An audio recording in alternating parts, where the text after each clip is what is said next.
Today in Cambridge, we're bringing together two of America's leading intellectuals, Gore Vidal and Noam Chomsky. We have no national at all reason in the Middle East. We have no national interest. We get 15% of our oil comes from there, and we could just as easily get it from somewhere else. But of course, Western Europe and Japan get most of their oil from there. I think, I don't believe that American administrations are very good at planning or indeed thinking, and they're generally rather ignorant. I suspect that this is not only a message to Western Europe, but to Japan, that we are going to be a permanent military presence in the Middle East, and that's where the oil supply is. And I can see further down the road, we would absolutely collapse economically if every quarter the Japanese didn't come in and buy American Treasury bonds. I could just see the Bank of Japan dragging its feet, or the Bundesbank, and the United States clearing its throat and starting to talk about oil prices. Suddenly they will start buying our Treasury bonds. It's blackmail. I don't agree with that. I think there's another factor. It's true that we use very little oil from the Middle East, and as you say, we could get by with none. On the other hand, the profits from Middle East oil, it's not just the oil companies, it's the profits made by the client states. The way Britain set up the imperial settlement for the region goes back to Lord Curzon, that you set up what Lord Curzon called an Arab facade, and that then Britain would rule, disguise absorption behind the veil of constitutional fictions like buffer state and so on. So you have this Arab facade. They manage the oil system for us, but they make sure that we do have the there's some leverage over pricing and production. We want that to be in our hands. We also want to make sure that the flow of investments, of capital, of profits, is largely back to the British and American economies. Actually, we have documentary evidence on this. The documentary record's been cleared partially, at least, through about 1960. And it's very interesting to look at the declassified British and American records after the Iraqi Revolution in 1958. That was the first break in the Anglo-American condominium. So naturally, they were hysterical about it. And Lloyd flew over to Washington and talked to Dulles and so on and so forth. And they decided at that time to grant some kind of nominal independence to Kuwait to try to dampen the threat of another nationalist revolution there. So they reserved the right, as Selwyn Lloyd put it, ruthlessly to intervene if anything goes wrong with this settlement. And the reasoning was that at that time, particularly Britain, they were very concerned about that Kuwaiti investments had to, both Kuwaiti oil and Kuwaiti investments had to prop up this tottering British economy, and in fact prop up sterling together. Now, by the 1970s, the U.S. is in the same position. And it's not just the Japanese who buy treasury bonds, the Saudi Arabians. I'd like to ask you each what you really find the most difficult about this country. If you had to isolate something that was the most painful thing about it, living here for you, being in America, what would it be? Well, I'm most disturbed by the collapse of the educational system. I don't have many people to talk to. Whenever you start to describe anything, it's what I call inventing the wheel. You can't count on anybody having enough information on any subject. We don't have very much information in common. I keep finding there's subjects I don't even bring up.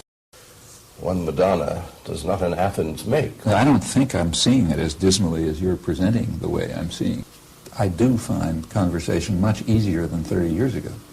I mean, I can enter into the kinds of discussions and give the kinds of talks today that I couldn't have dreamt of 30 years ago, because the level of understanding and awareness, things are happening in many dimensions. The media are, first of all, actually the media are freer than they were 30 years ago. Pollsters have a saying, you can get any answer to a poll you want on the way you phrase the question. If Saddam Hussein continues, he lives in a country called Iraq, your gasoline will cost $100 a gallon. Should we get rid of him? Yes, so you get 90% against him. I mean, the pollsters have a saying, garbage in, garbage out. See, actually, some of the polls are very revealing, but I don't think they show what you're concluding. So, for example, well, I think they show something about an earlier point that you raised, about the role of the media, or really the whole intellectual culture. There were polls right before the bombing. I think it was January 9th or so, the Washington Post published a national poll which had the following results in it. It said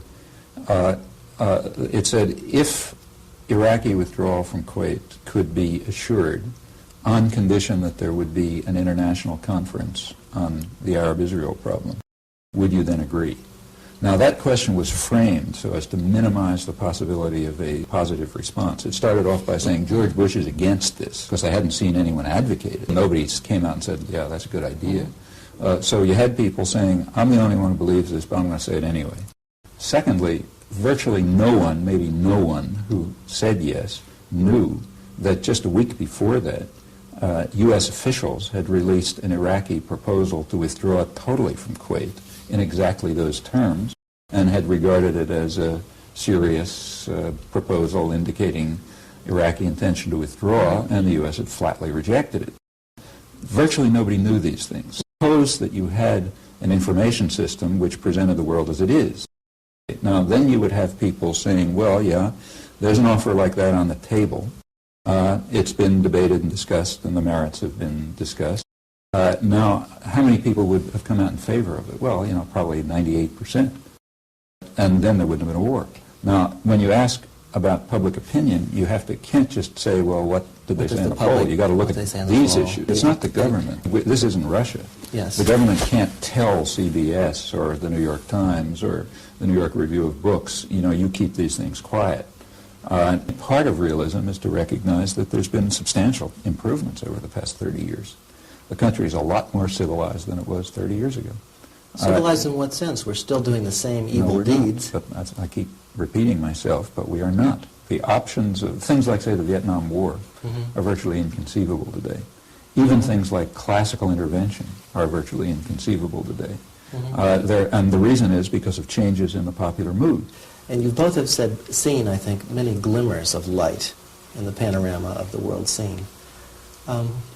Gore, be your most hopeful.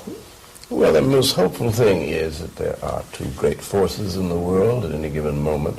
And they're very visible now. One is centrifugal and one is centripetal. The Soviet Union is going through a centrifugal phase. Everything's rushing away from the center. Western Europe is centripetal, is coming together in the common market.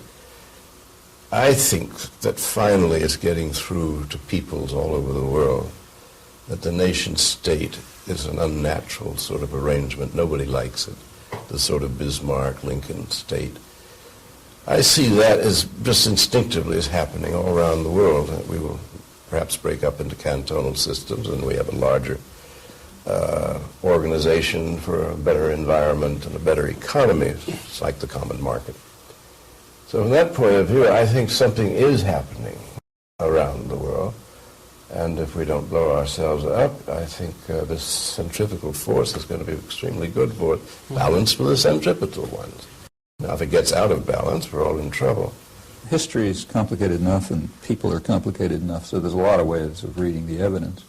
And a hopeful way of reading the evidence is that over the centuries, and in fact over recent years, there is a constant struggle in which people try to confront and overcome authority and domination and submissiveness and so on.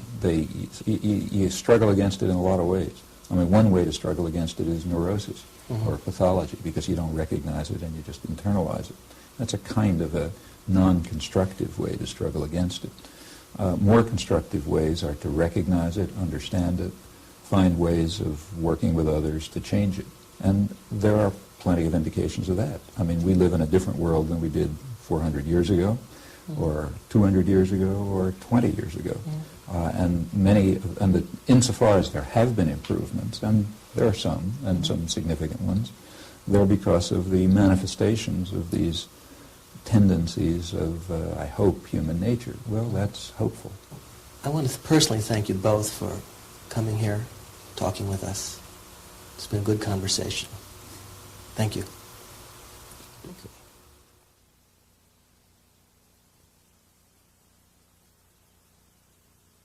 just been speaking at Harvard, a pleasant and gentle place, but Harvard exists, as does CBS, ABC, New York Times, to give the viewpoint of the establishment that owns and runs the country.